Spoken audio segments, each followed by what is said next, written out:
we've made it. We've made it to Boundless, the end of Boundless. Thank you, everyone, for being here.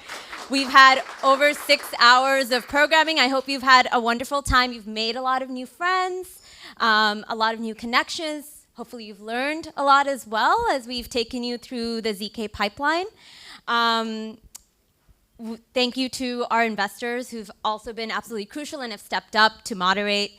We really couldn't have done this without you and pulled it off.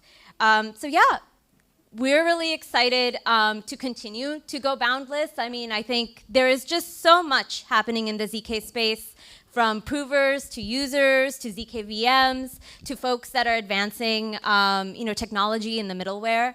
And at the end of the day, I think what Zach's talk was really poignant and nuanced about was coming back to the basics as to why are we building in Web3 in the first place? What are the incentives that we're trying to align on?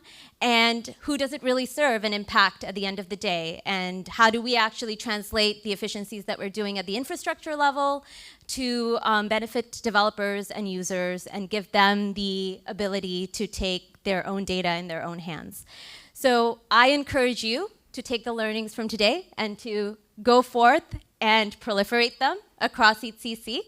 And I guess the real CTA here is like, please go ahead and be boundless. We really encourage you to do that.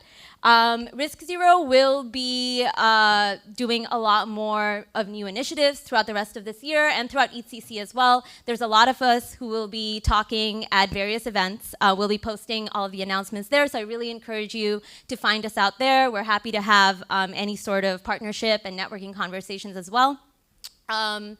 In Montreal, in August, we will be there with ZK Hack Montreal. So if you are a builder and a developer and you really want to kind of have a space, dedicated space, and one-on-one time with our DevRel and our engineering team, please come by, please apply. Last but not the least, we are going towards a decentralized route into building out our prover network. So I think you guys may have had a hint of that, like with Jeremy in the morning in his talk, and also Anna Rose covered that a lot in her fireside chat.